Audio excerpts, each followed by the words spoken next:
Hello, welcome you all to the part 6 trial balance and rectification of errors. As you know, trial balance is a statement prepared with the balances of all ledgers, balances of all debit and credit balances, and which is prepared for to ensuring arithmetical accuracy of accounting practice. So here there are mainly there are three objectives of trial balance. First one, to verify arithmetical accuracy is the prime importance of trial balance to verify the arithmetical accuracy of ledger accounts and to locate errors, then to help the preparation of final accounts. These are the mainly three objectives of trial balance. Then accounting errors. Accounting errors are the mistakes and omissions made unknowingly while recording transactions in the books of account. So these are the unknowingly made errors or mistakes. So based on this nature of these errors, it can be broadly classified into two: errors of clerical nature and errors of principle.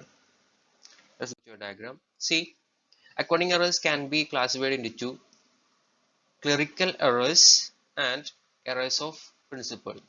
Errors can be two types: clerical errors and errors of principle. Clerical errors refers to errors in clerical nature. The wrong account or the wrong amount or the wrong person, like that.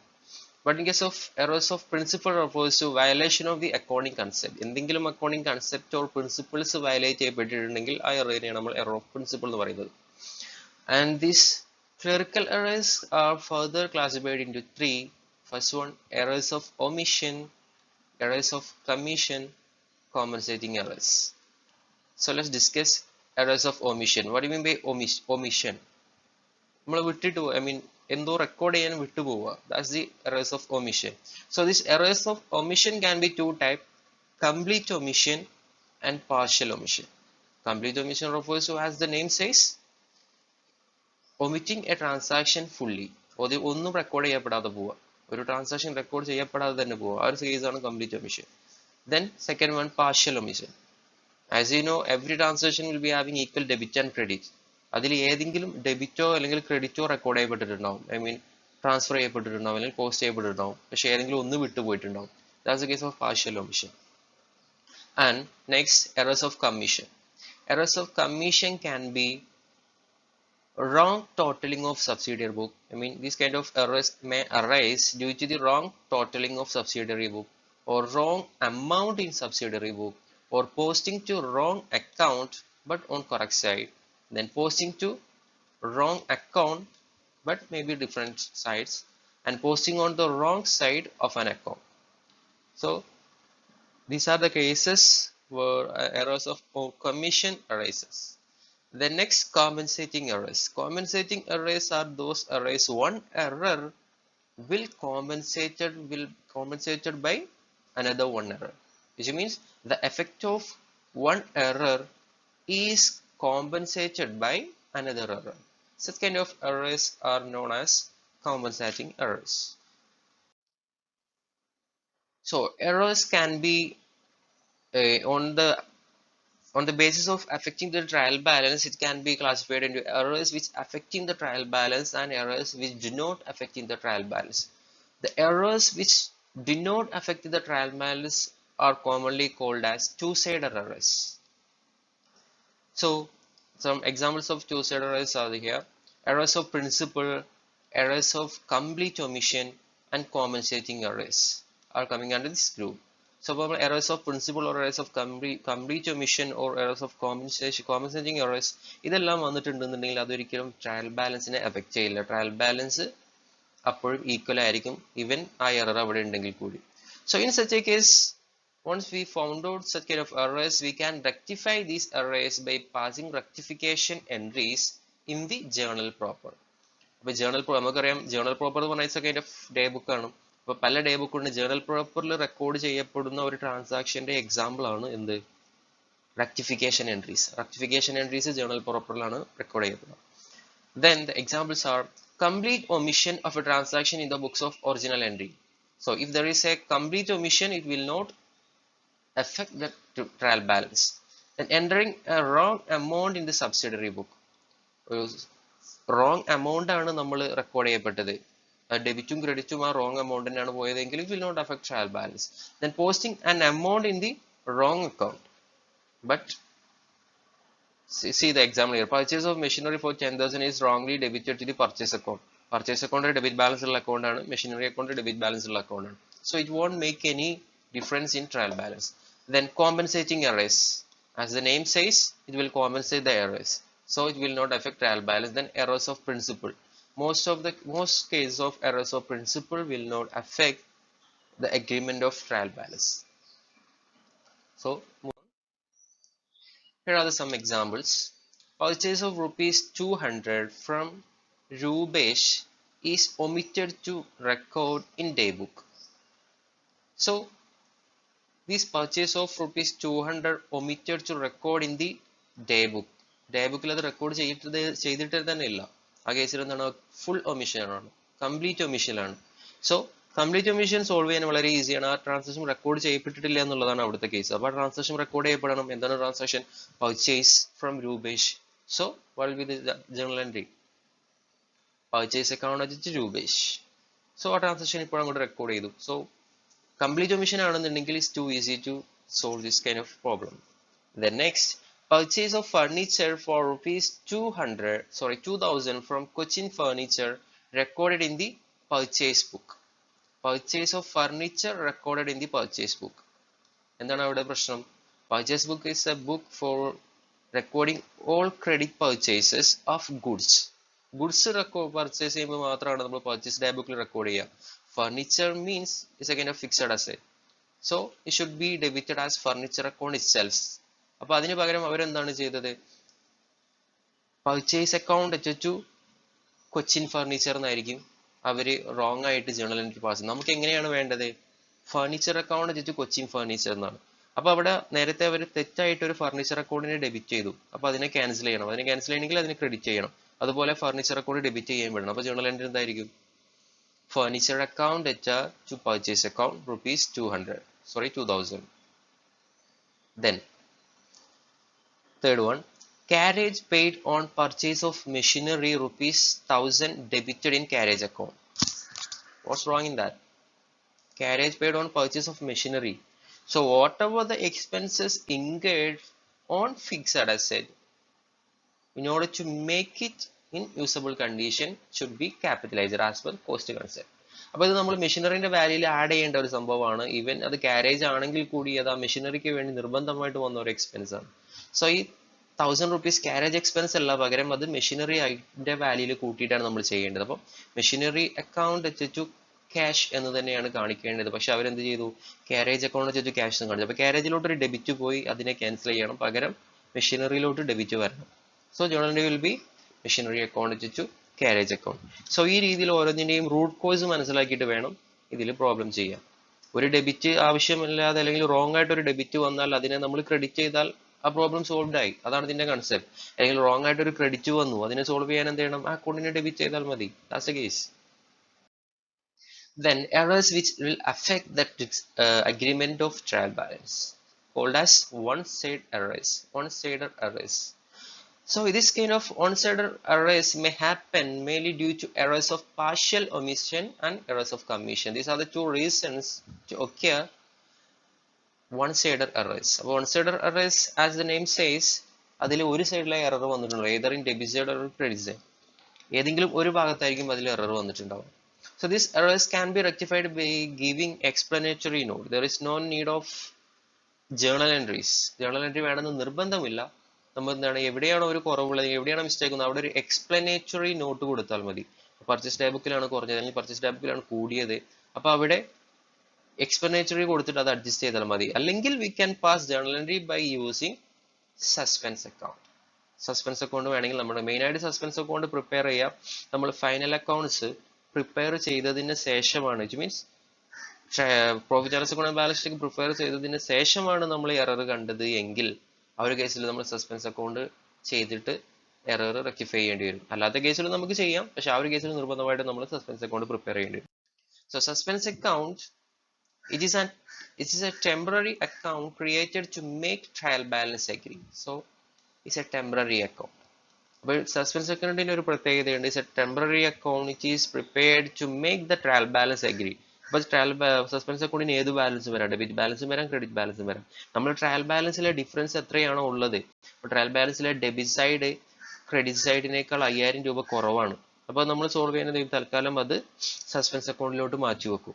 അപ്പോൾ suspense അക്കൗണ്ടിൽ ഒരു debit balance വരും. പിന്നീട് ആ error കണ്ടെത്തുമ്പോൾ നമ്മൾ suspense അക്കൗണ്ടിനെ credit ചെയ്തിട്ട് ആ ബാലൻസ് ഏതാണോ അതിലോട്ട് പോകേണ്ടത് അതിലോട്ട് ട്രാൻസ്ഫർ ചെയ്യും. That's A case of suspense account.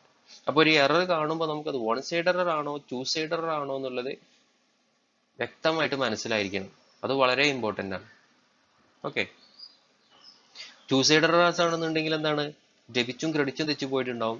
One side error ആണെന്നുണ്ടെങ്കിൽ ഏതെങ്കിലും ഒരു ഭാഗത്തെ അല്ലെങ്കിൽ ഏതെങ്കിലും ഡെബിറ്റ് അക്കൗണ്ടിനെയോ അല്ലെങ്കിൽ ക്രെഡിറ്റ് അക്കൗണ്ടിനെയോ മാത്രമേ ബാധിച്ചിട്ടുണ്ടാവുള്ളൂ. Then there are some examples for the one-side errors. Omission to post an amount into ledger. അവർ ജേർണലിലൊക്കെ പാസ് ചെയ്ത് അതിനെ റെക്കോർഡ് ചെയ്തിട്ടുണ്ട്, പക്ഷേ ലെഡ്ജറിലോട്ട് പോസ്റ്റ് ചെയ്തപ്പോൾ ഒരു കേസിലോട്ട് ഒരു ലെഡ്ജറിലോട്ട് പോസ്റ്റ് ചെയ്യാൻ വിട്ടുപോയി. See the example, in case of furniture purchased for ₹2,500 and properly shown on the credit side of cash book. So cash bookil അത് റെക്കോർഡ് ചെയ്തിട്ടുണ്ട്, but not debited to the furniture account. So cash നമ്മൾ credit ചെയ്തു, credit സൈഡിൽ കാണിച്ചു, പക്ഷെ furniture അക്കൗണ്ടിൽ കാണിച്ചില്ല. അപ്പോൾ അസറ്റ് 2500 ട്രയൽ ബാലൻസിൽ കുറഞ്ഞിട്ടുണ്ടാവും, ഡെബിറ്റ് ബാലൻസ് കുറയും. So it's an example for on-side errors. Then omission to post an amount in the trial balance from the ledger. Trial ബാലൻസിലൂടെ നമ്മളൊരു ബാലൻസ് പോസ്റ്റ് ചെയ്യാൻ മറന്നു. സച്ച് എ കേസിലും അവിടെ ഡിഫറൻസ് വരും. Posting an amount in the wrong side on an account. ഒരു അക്കൗണ്ടിന്റെ wrong സൈഡിൽ, suppose here an example, ₹450 paid for advertisements is shown on the debit side of cash book. Debit side, ക്യാഷിന്റെ debit സൈഡിൽ നമ്മൾ എപ്പോഴാണ് ചെയ്താൽ cash വരുമ്പോഴാണ്, cash കൂടുമ്പോഴാണ്. പക്ഷെ 450 ഇവിടെ അഡ്വർടൈസ്മെന്റ് എക്സ്പെൻസ് പേ ചെയ്തപ്പോൾ ഡെബിറ്റ് ചെയ്തു. അപ്പോൾ എന്ത് സംഭവിച്ചിട്ടുണ്ടാവും, ഓവറോൾ ക്യാഷ് ബുക്കിൽ ₹900 ഡിഫറൻസ് വരും. പക്ഷെ അഡ്വർടൈസ്മെന്റ് എക്സ്പെൻസിൽ അവിടെ മാറ്റമൊന്നും വന്നിട്ടുണ്ടാവില്ല. അവര് എൻട്രി പാസ് ചെയ്തത് കറക്റ്റ് ആണ്, പക്ഷെ പോസ്റ്റ് ചെയ്തെടുത്ത് വ്യത്യാസം വന്നു. Then posting of a wrong account. A wrong account is posted in the ledger account. The trial balance will not tally. For example, goods worth ₹275 sold to Mr. Paulos is debited to his account 257. Sorry. So posting of wrong amount. So 275 രൂപയ്ക്ക് ഇവിടെ sales നടത്തിയിട്ട് അയാളുടെ ബുക്കിൽ എത്രയാക്കിയത് 257. So in that case there will be a difference of ₹18. So posting of wrong amount. Then wrong totaling of or wrong balancing. Wrong totaling or wrong balancing. ആ കേസിലും അത് തെറ്റിപ്പോകും. The next, wrong totaling of subsidiary book or wrong posting. So these are the cases when the on-side errors arise. Then entering the balance of an account wrongly in the trial balance. Errors in totaling the trial balance. So these are the cases where one-side errors become. So here is one problem to rectify errors. Here are different errors. So before going to solve such a problem, നമ്മൾ ആദ്യം ഏത് type of errors ആണെന്നുള്ള identify ചെയ്യണം.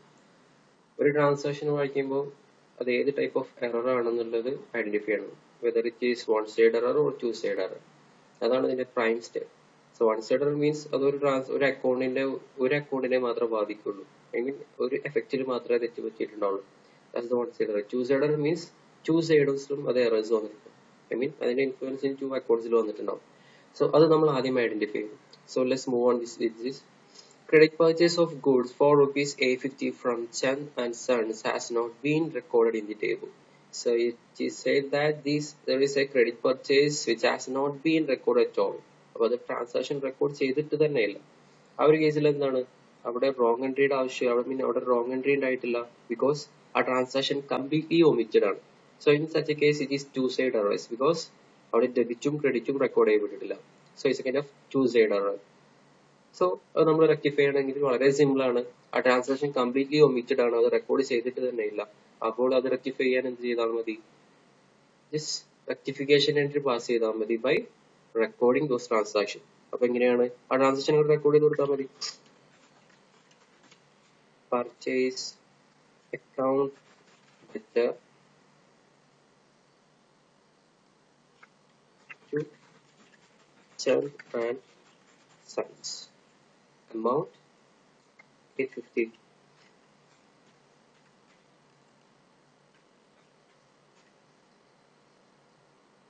ആ transaction നമ്മൾ record ചെയ്ത്.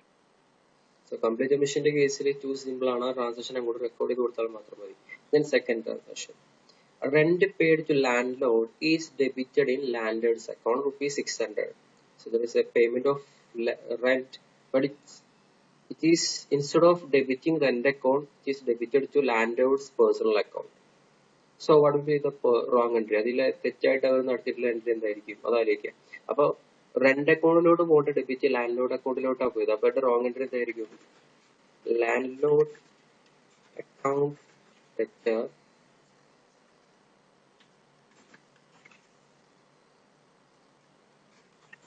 Cash. ഇതായിരിക്കും അവർ ജേണൽ എൻട്രി പാസ് ചെയ്തിട്ടുണ്ടാവും. Land load account cash. അപ്പൊ അത് നമുക്ക് എങ്ങനെയാണ് അതിന്റെ കറക്റ്റ് എൻട്രി എന്തായിരുന്നു? Rent account debtor to cash. അതായിരുന്നു അതിന്റെ കറക്റ്റ് ജേണൽ എൻട്രി. അപ്പൊ ഇനി നമുക്കിത് കറക്റ്റ് ചെയ്യണം. ഇവിടെ ലാൻഡ് ലോഡ് അക്കൗണ്ടിലോട്ട് ഒരു ഡെബിറ്റ് വന്നിട്ടുണ്ട്, അത് ക്യാൻസൽ ചെയ്യാൻ വേണം. പകരം റെന്റ് അക്കൗണ്ടിലോട്ട് ആ ഡെബിറ്റ് വരികയും വേണം. അപ്പൊ നമ്മുടെ റെക്ടിഫിക്കേഷൻ എൻട്രി എന്തായിരിക്കും?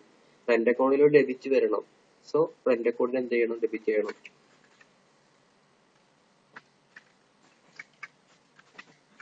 റെന്റ് അക്കൗണ്ട് ഡെറ്റർ ടു ഈ ലാൻഡ് ലോഡ് അക്കൗണ്ടിൽ നിന്ന് ക്രെഡിറ്റ് പോകണല്ലോ. ലാൻഡ് ലോഡ് അക്കൗണ്ടിൽ ഒരു ഡെബിറ്റ് വന്നിട്ടുണ്ട്, ആ ഡെബിറ്റ് ക്യാൻസൽ ആയി പോകണം, വിച്ച് മീൻസ് അതിനെ ക്രെഡിറ്റ് ചെയ്യണം. Land load account amount 600. ഇവിടേക്ക് എമൗണ്ട് ഉണ്ട്, ഞാൻ എഴുതിയിട്ടില്ല എന്ന് മാത്രം. Sales book undercast by ₹50. Sales book undercast by ₹50. ഇത് വൺ സൈഡർ ആണ്, ടു സൈഡർ ആണ്. സി ഇവിടെ ഈ എറർ സെയിൽസ് ബുക്കിനെ മാത്രമേ ബാധിച്ചിട്ടുള്ളൂ. അപ്പൊ അതുകൊണ്ട് അത് എന്ത് എററാണ്? വൺ സൈഡ് എറർ ആണ്. സെയിൽസ് ബുക്കിനെ മാത്രമല്ല ബാധിച്ചിട്ടുള്ളൂ. സോ വൺ സൈഡ് എറേഴ്സ് നമുക്ക് രണ്ട് രീതിയിൽ റെക്ടിഫൈ ചെയ്യാം. ഒന്ന് സിംപ്ലി അതിന്റെ എക്സ്പ്ലനേഷൻ നോട്ട് കൊടുത്തിട്ട്, സെയിൽസ് ബുക്കിൽ എക്സ്പ്ലനേഷൻ നോട്ട് കൊടുത്തിട്ട് അതിനെ റെക്ടിഫൈ ചെയ്യാം. മറ്റൊരു രീതി സസ്പെൻസ് അക്കൗണ്ട് ഓപ്പൺ ആക്കാം. രണ്ട് രീതിയിലും നമുക്ക് റെക്ടിഫൈ ചെയ്യാം. സോ ഫസ്റ്റ് നമ്മൾ എക്സ്പ്ലനേഷൻ നോട്ടിന്റെ കേസിൽ ശ്രദ്ധിക്കാം. Sales book is undercast by ₹50 means sales ബുക്കിൽ ₹50 കുറവാണ്. അതിനർത്ഥം എന്താണ്? സെയിൽസ് അക്കൗണ്ട് എന്ന് പറഞ്ഞാൽ ഒരു ക്രെഡിറ്റ് ബാലൻസ് ഉള്ള അക്കൗണ്ട് ആണ്. അതിൽ ₹50 കുറവാണ് മീൻസ് സെയിൽസ് ബുക്കിൽ ₹50 ക്രെഡിറ്റ് കുറവാണ്. അപ്പൊ സെയിൽസ് ബുക്കിൽ ₹50 കൂടി ക്രെഡിറ്റ് വരണം. അപ്പൊ അതിനകത്ത് നമ്മൾ എന്താണ് ചെയ്യേണ്ടത്? എക്സ്പ്ലനേറ്ററി നോട്ട് കൊടുക്കുകയാണെന്നുണ്ടെങ്കിൽ എന്ത് കൊടുക്കാം? ക്രെഡിറ്റ് സെയിൽസ് അക്കൗണ്ട്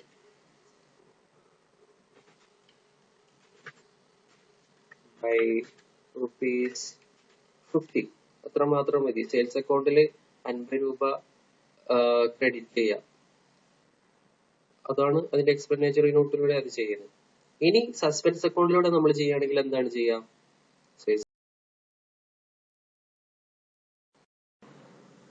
സോ അത് സസ്പെൻസ് അക്കൗണ്ടിലൂടെ ചെയ്യുകയാണെന്നുണ്ടെങ്കിൽ നമുക്ക് സെയിൽസ് അക്കൗണ്ടിൽ ക്രെഡിറ്റ് വരണം. അപ്പൊ ഡെബിറ്റിൽ എന്ത് വരും? സസ്പെൻസ് അക്കൗണ്ട് വരും. Suspense account debtor to sales account ₹50.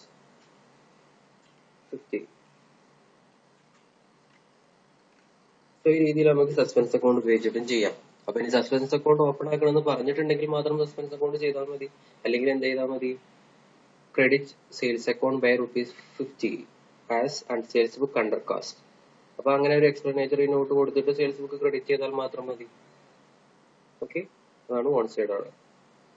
The next fourth one, carriage paid on the purchase of furniture ₹300 debited in carriage account. So there is a carriage paid ₹300 on the purchase of furniture and it is debited to carriage account. Is there anything wrong? Yes. What's wrong there? Purchase furniture purchase ചെയ്തതിനാണ് അവിടെ carriage കൊടുത്തത്. അപ്പോൾ as per our cost concept, all other necessary expenses for the procurement of an asset should be capitalized എന്നാണ്. അപ്പൊ ഈ അസറ്റിന് വേണ്ടിയിട്ട് തന്നിട്ടുള്ള necessary expense എല്ലാം അസറ്റിന്റെ കൂടെ ക്യാപിറ്റലൈസ് ചെയ്യണം. പക്ഷെ ഇവരെന്താണ് ചെയ്തത്? ആ ₹300 കാരേജ് എക്സ്പെൻസ് ആയിട്ട് ഡെബിറ്റ് ചെയ്തു. അവരുടെ റോങ് എൻട്രി എന്താണ്? carriage expense account debtor to cash. അവരങ്ങനെ ആയിരിക്കും ചെയ്തിട്ടുണ്ടാവുക. അപ്പൊ അതിനെ നമുക്ക് എങ്ങനെയാക്കി മാറ്റണം? അത് കാരേജ് എക്സ്പെൻസ് അല്ല വരേണ്ടത് ശരിക്കും. അത് ഫർണിച്ചറിന് വന്നിട്ടുള്ള എക്സ്പെൻഡിച്ചർ ആണ്. അപ്പൊ അതുകൊണ്ട് അത് ഫർണിച്ചർ എക്സ്പെൻസ് ആക്കി ചെയ്യണം. So furniture account debtor to cash, അത് ഫർണിച്ചർ അക്കൗണ്ടിൽ ക്യാപിറ്റലൈസ് ചെയ്യണം. അപ്പൊ അത് ഫർണിച്ചർ അക്കൗണ്ടിലോട്ടാണ് ആ ഡെബിറ്റ് പോവേണ്ടത്. പക്ഷെ അത് പോയത് കാരേജ് എക്സ്പെൻസിലോട്ടാണ്. സോ കാരേജ് എക്സ്പെൻസ് എന്ന ഡെബിറ്റ് ഒഴിവാക്കിയും വേണം ഫർണിച്ചർ എക്സ്പെൻസിലോട്ട് ഫർണിച്ചർ അക്കൗണ്ടിലോട്ട് ആ ഡെബിറ്റ് വരികയും ചെയ്യണം. അപ്പൊ അതിനെന്ത് ചെയ്യണം? റെക്ടിഫിക്കേഷൻ എൻട്രി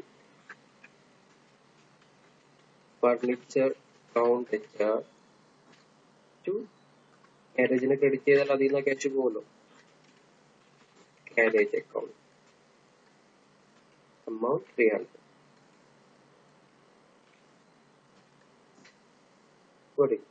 അപ്പൊ ഈ രീതിയിലാണ് ഒരു അക്കൗണ്ടിൽ റോങ് ഡെബിറ്റ് പോയിട്ടുണ്ട് എന്നുണ്ടെങ്കിൽ അതിനെ നമ്മൾ ആദ്യം ക്യാൻസൽ ചെയ്യണം. ക്യാൻസൽ ചെയ്യൽ എങ്ങനെയാണ്? ഒരു ഡെബിറ്റിനെ ക്യാൻസൽ ചെയ്യുക, അതിനെ ക്രെഡിറ്റ് ചെയ്തിട്ടാണ്. സോ കാരേജ് അക്കൗണ്ട് ഇവിടെ ഡെബിറ്റ് വന്നിട്ടുണ്ടായിരുന്നു 300 രൂപ. അതിനെ ഞാൻ എങ്ങനെ ക്യാൻസൽ ചെയ്തു? കാരേജ് അക്കൗണ്ടിനെ ക്രെഡിറ്റ് ചെയ്തു. ഇവിടെ ഫർണിച്ചർ അക്കൗണ്ടിലോട്ട് ഒരു ഡെബിറ്റ് വരണമായിരുന്നു. അത് എങ്ങനെ റെക്ടിഫൈ ചെയ്യണം? അതിനെ ഡെബിറ്റ് ചെയ്തിട്ട്. So this is how to rectify transactions or journal entries. Then purchase book overcast by ₹100. Again one side error. അതിന്റെ വൺ സൈഡ് എറർ മാത്രമേ സംഭവിച്ചിട്ടുള്ളൂ. അതിന് പർച്ചേസ് ബുക്കിൽ മാത്രമാണ് അത് സംഭവിച്ചിട്ടുള്ളത്. So purchase book is overcast by ₹100. അപ്പൊ എന്താണ് പറയുന്നത്? പർച്ചേസ് ബുക്ക് ഓവർകാസ്റ്റ് ആണ്. പർച്ചേസ് അക്കൗണ്ട് എന്ന് പറയുന്നത് എന്ത് അക്കൗണ്ട് ആണ്? ഒരു ഡെബിറ്റ് ബാലൻസ് ഉള്ള അക്കൗണ്ട് ആണ്. അത് ഓവർകാസ്റ്റ് എന്ന് പറഞ്ഞു കഴിഞ്ഞാൽ പർച്ചേസ് അക്കൗണ്ടിന്റെ ഡെബിറ്റ് സൈഡിൽ ₹100 കൂടുതലാണെന്ന്. അപ്പൊ അതിനെ നമ്മൾ എങ്ങനെ റെക്ടിഫൈ ചെയ്യും? നമ്മൾ നേരത്തെ ചെയ്ത പോലെ തന്നെ നമുക്ക് രണ്ട് രീതിയിലും ചെയ്യാം. ഒന്ന് എക്സ്പ്ലനേഷറി നോട്ട് കൊടുത്തിട്ട് ചെയ്യാം. എക്സ്പ്ലനേഷറി നോട്ട് കൊടുത്തിട്ട് ചെയ്യുമ്പോൾ എങ്ങനെയായിരിക്കും? പർച്ചേസ് ബുക്ക് 100 രൂപ കൂടുതലാണ്. അപ്പൊ അതെന്താ ചെയ്യാ? പർച്ചേസ് ബുക്ക് കുറക്കുക, പർച്ചേസ് അക്കൗണ്ടിൽ നിന്ന് 100 രൂപ കുറക്കുക, അല്ലെങ്കിൽ ക്രെഡിറ്റ് ₹100 ഇൻ പർച്ചേസ് അക്കൗണ്ട്, അത്ര ചെയ്താൽ മതി.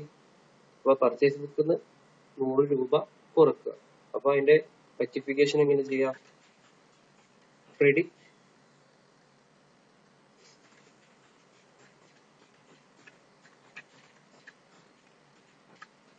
ബൈ ₹100. അപ്പൊ ക്രെഡിറ്റ് ചെയ്യുമ്പോ എന്താണ്? ഒരു അക്കൗണ്ടിന്റെ ഡെബിറ്റ് കുറക്കാനുള്ള വഴി എന്താണ്? ഡെബിറ്റ് ക്രെഡിറ്റ് ചെയ്യാം. അപ്പൊ അതുകൊണ്ട് ഡെബിറ്റ് കുറയും, ₹100 കുറഞ്ഞു. അതല്ലെങ്കിൽ പിന്നെ നമുക്ക് എന്താ ചെയ്യേണ്ടത്?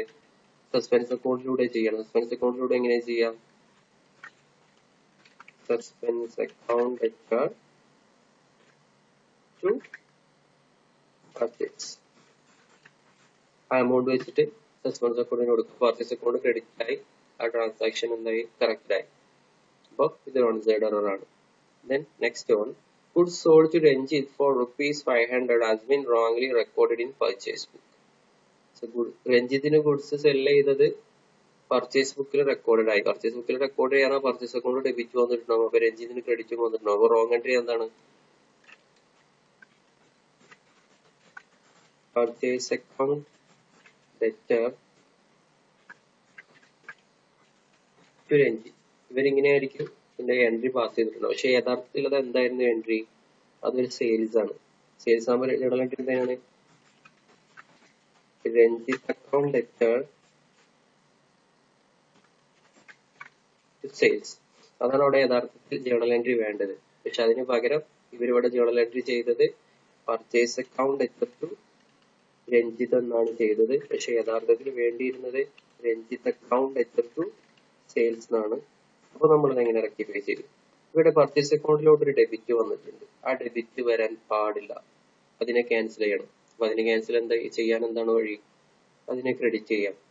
then ഈ രഞ്ജിത്ത് അക്കൗണ്ടിലോട്ട് ഒരു ക്രെഡിറ്റ് വന്നിട്ടുണ്ട്. അവിടെ ക്രെഡിറ്റ് 500 വന്നിട്ടുണ്ട്. ആ ക്രെഡിറ്റ് 500 അല്ല വരേണ്ടത്, അവിടെ ഡെബിറ്റ് 500 ആണ്. അപ്പൊ ഇനി അവിടെ ഡെബിറ്റ് 500 വരണമെന്നുണ്ടെങ്കിൽ നമ്മൾ എന്ത് ചെയ്യേണ്ടി വരും? അവിടെ ഡെബിറ്റ് സൈഡിൽ 1000 രൂപ കൂട്ടേണ്ടി വരും, എങ്കിലേ അത് ബാലൻസ്ഡ് ആവുള്ളൂ. അപ്പൊ ആദ്യം നമ്മൾ രഞ്ജിത്ത് അക്കൗണ്ടിനെ കറക്റ്റ് ചെയ്യാം. രഞ്ജിത്ത് അക്കൗണ്ട് ഡെറ്റർ 500 കൊടുത്താൽ മതിയോ? അല്ല, കാരണം 500 കൊടുത്താൽ അത് ഈക്വൽ ആവുകയുള്ളൂ. കാരണം ഓൾറെഡി അവിടെ തെറ്റായിട്ടൊരു ക്രെഡിറ്റ് വന്നിട്ടുണ്ട്. അപ്പൊ അവിടെ ₹500 ഡെബിറ്റ് വരണമെന്നുണ്ടെങ്കിൽ ആദ്യം സപ്പോസ് നിങ്ങൾ വിചാരിക്കും നമ്മൾ 500 ഡെബിറ്റ് കൊടുത്തു. അപ്പൊ എന്താണ് സംഭവിക്കുക? ഈ ട്രാൻസാക്ഷൻസ്, ഈ റോങ് ആയിട്ട് വന്ന ഈ ട്രാൻസാക്ഷൻ അവിടെ സോൾവ് ആയി. പക്ഷെ അവിടെ ഇനി ഡെബിറ്റ് 500 വരണം. അപ്പൊ എന്ത് ചെയ്യണം? ഇവിടെ 1000 റുപ്പീസ് രഞ്ജിത്ത് അക്കൗണ്ടിൽ ഡെബിറ്റ് ചെയ്യാം. ഈ പർച്ചേസ് അക്കൗണ്ടിൽ ഡെബിറ്റ് വന്നിട്ടത് അതിന് ക്യാൻസൽ ചെയ്യാം, അതിനെ നമുക്ക് ക്രെഡിറ്റ് ചെയ്യാം. Purchase account ₹500. ദെൻ എന്തും കൂടി വേണം, സെയിൽസ് അക്കൗണ്ടിലോട്ട് ക്രെഡിറ്റ് വേണം 500. അതുകൂടി ചെയ്ത് കൊടുക്കാം. To sales account 500. സോ എന്തായി? ആ ട്രാൻസാക്ഷൻ rectified ആയി. The next, rent paid 750 omitted to post to rent account. One sider ആണോ ടു sider ആണോ? ഇവിടെ omitted to post to rent account. rent അക്കൗണ്ടിലോട്ട് പോസ്റ്റ് ചെയ്യാൻ വിട്ടുപോയി എന്നേ ഉള്ളൂ. അപ്പൊ അതിനർത്ഥം അതിന്റെ ഒരു സൈഡ് മാത്രമേ റെക്കോർഡ് ചെയ്യപ്പെടാത്തതുള്ളൂ. സോ വൺ സൈഡർ ആണ്. ഈ വൺ സൈഡർ നമ്മൾ എങ്ങനെയാ? ഒന്നുകിൽ സസ്പെൻസ് അക്കൗണ്ടോ അല്ലെങ്കിൽ എക്സ്പ്ലനേഷനോ കൊടുത്തിട്ട് അതിനെ റെക്ടിഫൈ ചെയ്യാം. അപ്പോൾ റെന്റ് അക്കൗണ്ടിൽ 750 വരണം. റെന്റ് അക്കൗണ്ട് പറഞ്ഞാൽ എക്സ്പെൻസ് അക്കൗണ്ട് ആണ്. That's why should be debited. അപ്പോൾ റെന്റ് അക്കൗണ്ടിൽ 750 ഡെബിറ്റ് വരണം. അപ്പൊ എക്സ്പ്ലനേറ്ററി നോട്ട് കൊടുക്കുക, ഡെബിറ്റ് 750 ഇൻ റെന്റ് അക്കൗണ്ട്.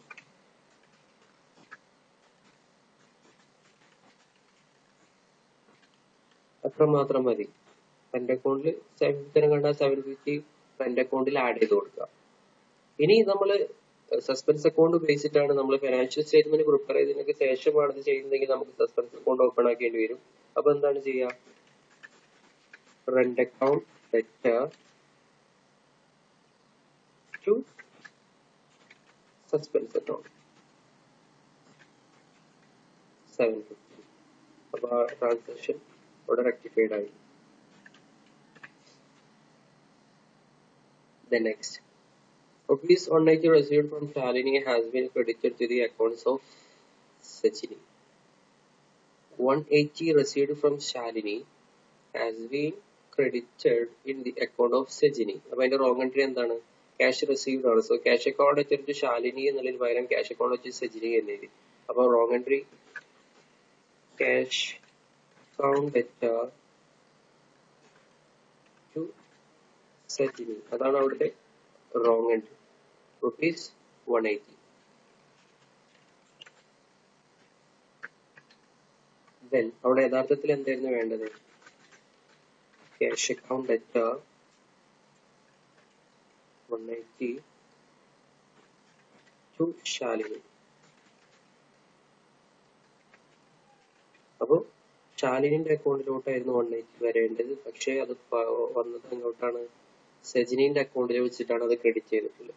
അപ്പൊ ഈ സജിനിന്റെ അക്കൗണ്ടിനെ ക്യാൻസൽ ചെയ്യണം, ശാലിനി അക്കൗണ്ടിലോട്ട് ക്രെഡിറ്റ് വരികയും വേണം. അപ്പൊ എന്താ ചെയ്യേണ്ടത്? നമ്മള് സജിനി അക്കൗണ്ടിനെ ക്യാൻസൽ ചെയ്യണമെന്നുണ്ടെങ്കിൽ സജിനി അക്കൗണ്ടിനെ ഡെബിറ്റ് ചെയ്യാം. So the rectification entry will be Sajini account debtor to Shalini account.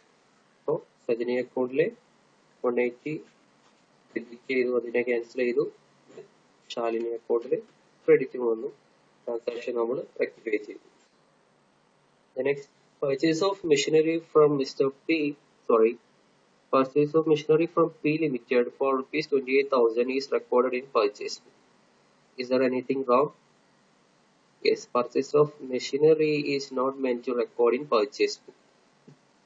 So അപ്പോൾ അവർ എന്താണ് അവിടുത്തെ റോങ് എൻട്രി എന്നാണ്? അവർ പർച്ചേസ് ബുക്കിലാണ് റെക്കോർഡ് ചെയ്തത്. Purchase of machinery അക്കൗണ്ടിലല്ലേ?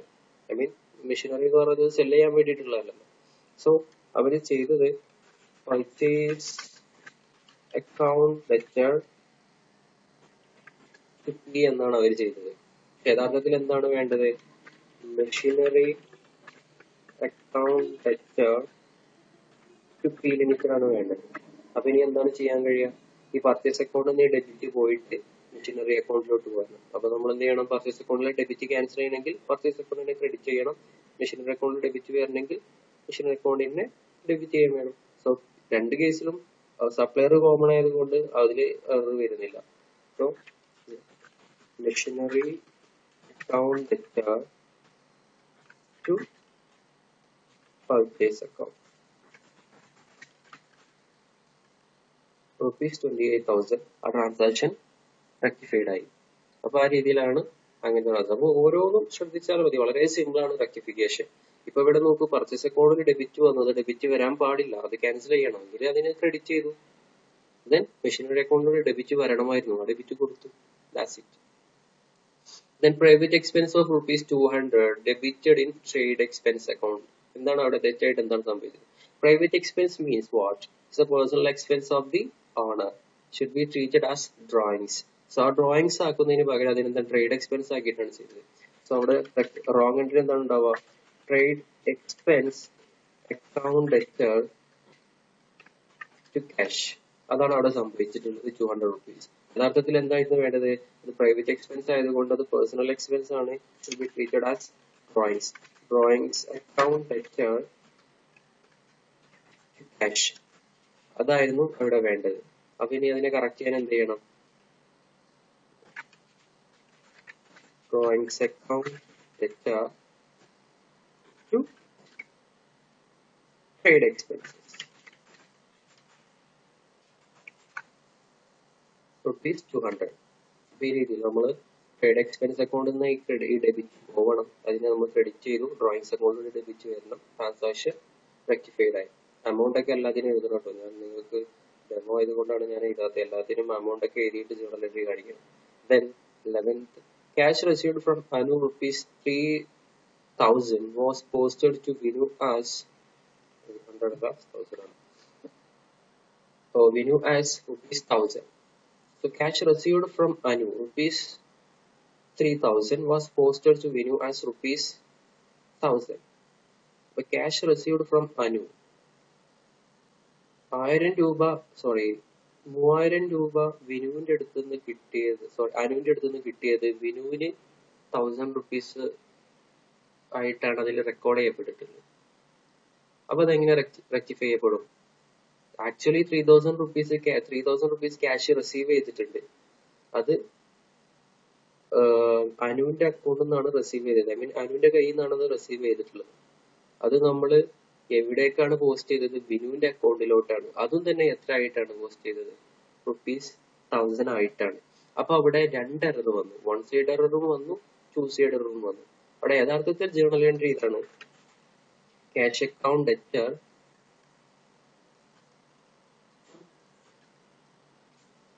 ഇതിൽ നമുക്ക് റോങ് എൻട്രി ഇവിടെ എഴുതുമ്പോൾ ചെറിയൊരു പ്രശ്നം വരുമ്പോൾ കൺഫ്യൂഷൻ വരും. കാരണം ഇതിൽ രണ്ട് എററും ഉള്ളതുകൊണ്ട്. അപ്പൊ ഞാൻ ആദ്യം അതിന്റെ കറക്റ്റ് എൻട്രി ചെയ്താം. കറക്റ്റ് എൻട്രി നോക്കാം. ക്യാഷ് അക്കൗണ്ട് ഡെറ്റർ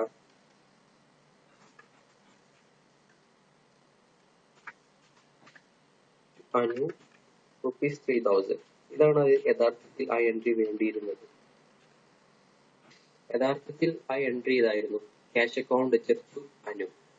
പക്ഷെ ഇതെന്താണ് സംഭവിച്ചത്? ഇവര് എൻട്രി ഒക്കെ ഇതുപോലെ ചെയ്തു, പക്ഷെ പോസ്റ്റ് ചെയ്തിടത്ത് ക്യാഷ് അക്കൗണ്ട് കറക്റ്റ് ആയിട്ട് അവർ പോസ്റ്റ് ചെയ്തിട്ടുണ്ട്. പക്ഷേ അനു അക്കൗണ്ടിന് പകരം വിനു അക്കൗണ്ട് ആണ് കൊടുത്തത്. അതും തന്നെ അമൗണ്ട് മാറിപ്പോയി 1000. അപ്പൊ അതില് രണ്ട് എറർ വന്നു. ഒരു ടു സൈഡ് എററും വന്നു, ഒരു വൺ സൈഡ് എററും വന്നു. അപ്പൊ ആദ്യം നമുക്ക് അനൂസ് അക്കൗണ്ടിന് പകരം വിനൂസ് അക്കൗണ്ട് വരണം. ദെൻ അതും 1000 രൂപ വിനുവിന്റെ അക്കൗണ്ടിൽ കയറിയിട്ടുള്ളൂ. അനുവിന്റെ അക്കൗണ്ടിൽ ഇവിടെ 3000 rupees കയറിയാൻ വേണം. അപ്പൊ ആദ്യം നമ്മൾ ഈ വിനുവിന്റെ അക്കൗണ്ടിലെ ഈ 1000 rupees ക്യാൻസൽ ചെയ്യണം. അതായത് വിനൂസ് ക്യാഷ് അക്കൗണ്ട്, ഈ വിനുവിന്റെ അക്കൗണ്ടിലെ 1000 rupees ക്രെഡിറ്റ് വന്നിട്ടുണ്ടാവും. അത് നമ്മൾ ആദ്യം ക്യാൻസൽ ചെയ്യണം. So Vinu account debtor ₹1000. അപ്പൊ വിനൂസ് അക്കൗണ്ടിനെ നമ്മൾ ഡെബിറ്റ് ചെയ്തു 1000. അപ്പൊ വിനൂസ് അക്കൗണ്ട് ഇപ്പൊ കറക്റ്റഡ് ആയി. ഇനി നമുക്ക് എന്തും കൂടി വേണം? അനൂസ് അക്കൗണ്ടിൽ 3000 ക്രെഡിറ്റ് വരണം. ഓക്കെ, നമുക്ക് വരുത്താം. അനൂസ് അക്കൗണ്ട് ക്രെഡിറ്റ് ആണ് വരുന്നത്. അപ്പൊ ടു അനൂസ് അക്കൗണ്ട് 3000. അപ്പൊ ഇവിടെ 2000 രൂപ ഡിഫറൻസ് ഉണ്ട്. അതെങ്ങനെ വന്നു? അതാണ് ആ വൺ സൈഡ് എറർ. 3000 രൂപ, ഇത് നേരത്തെ നമ്മൾ വിനൂസ് അക്കൗണ്ടിലോട്ട് 3000 രൂപ തന്നെയാണ് പോസ്റ്റ് ചെയ്തത് എങ്കിൽ നമുക്ക് പ്രശ്നമില്ലായിരുന്നു. ഇവിടെ 3000 കൊടുത്തു കഴിഞ്ഞാൽ ആ വിനുവിന്റെ അക്കൗണ്ട് ക്യാൻസൽ ആവും, ഇവിടെ അനൂസ് അക്കൗണ്ടിന് എത്തും. പക്ഷേ വിനൂസ് അക്കൗണ്ടിലോട്ട് നമ്മൾ 1000 രൂപ ട്രാൻസ്ഫർ ചെയ്തിട്ടുള്ളൂ. അപ്പൊ അവിടെ 2000 രൂപ മിസ്സിംഗ് ആയിട്ടുണ്ട്. ആ 2000 രൂപ എന്താണ്? Suspense account. അതാണ് അവിടുത്തെ വൺ സൈഡ് എറർ.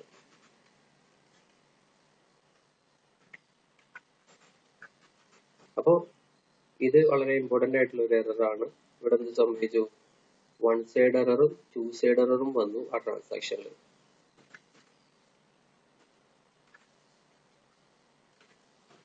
അപ്പോൾ ഇങ്ങനത്തെ ട്രാൻസാക്ഷൻസ് ഒന്ന് ശ്രദ്ധിക്കുക. അപ്പൊ ഇത്രയേ ഉള്ളൂ. ഇത് ഈ റെക്ടിഫിക്കേഷൻ ഓഫ് ജേർണൽ എൻട്രീസ് എന്ന് പറയുന്നത് വളരെ സിമ്പിൾ ആയിട്ടുള്ള ഒരു ടാസ്ക് ആണ്. അപ്പോൾ അത് ഏത് ടൈപ്പ് ഓഫ് എറർ ആണെന്നുള്ളത് ആദ്യം ഐഡന്റിഫൈ ചെയ്യാം. ദെൻ റോങ് ആയിട്ട് ഡെബിറ്റ് വന്നിട്ടുണ്ടെന്നുണ്ടെങ്കിൽ അതിനെ ക്രെഡിറ്റ് ചെയ്ത് ക്യാൻസൽ ചെയ്യാം. അല്ലെങ്കിൽ റോങ് ആയിട്ട് ക്രെഡിറ്റ് വന്നു കഴിഞ്ഞാൽ അതിനെ ക്രെഡിറ്റ് ചെയ്ത് ക്യാൻസൽ ചെയ്യാം. ദെൻ ഓൺ സൈഡ് എറർ ആണെന്നുണ്ടെങ്കിൽ രണ്ട് രീതിയിൽ നമുക്ക് ചെയ്യാം. ഒന്ന് സസ്പെൻസ് അക്കൗണ്ട് ഓപ്പൺ ആക്കാം, അല്ലെങ്കിൽ അതിന് എക്സ്പ്ലനേറ്ററി നോട്ട് കൊടുക്കാം. ഏത് രീതിയിലും ചെയ്യാം, സബ് ചെയ്യും. പക്ഷേ എക്സാമ്പിൾ ക്വസ്റ്റ്യനിൽ സസ്പെൻസ് അക്കൗണ്ട് ഓപ്പൺ ആക്കണം എന്ന് പറഞ്ഞിട്ടുണ്ട് എങ്കിൽ അത് നമ്മൾ സസ്പെൻസ് അക്കൗണ്ട് ഓപ്പൺ ആക്കേണ്ടി വരും. അല്ലെങ്കിൽ ക്വസ്റ്റ്യനിൽ പറഞ്ഞിട്ടുണ്ട് ഫിനാൻഷ്യൽ അക്കൗണ്ട് പ്രിപ്പയർ ചെയ്തതിന് ശേഷമാണ് ഈ എറർ കണ്ടെത്തിയതെങ്കിൽ അപ്പോഴും നമ്മൾ സസ്പെൻസ് അക്കൗണ്ട് പ്രിപ്പയർ ചെയ്യേണ്ടി വരും. സോ ഇത് രണ്ട് മൂന്നാല് നല്ല പ്രോബ്ലംസ് വർക്ക്ഔട്ട് ചെയ്യാം.